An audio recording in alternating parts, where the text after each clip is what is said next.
មេឃសែនគួរឆ្ងាយ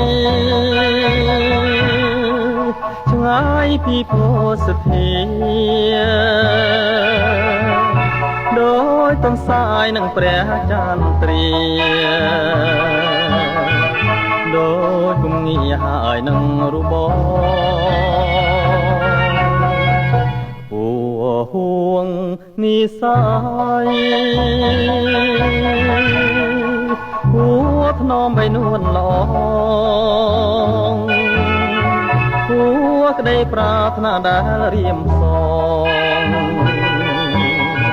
ហួបំណងប៉មកជាគូអរក្តីសង្ឃឹមអរក្តីសង្ឃឹមដូចមេឃស្រទុំដូចមេឃស្រទុំ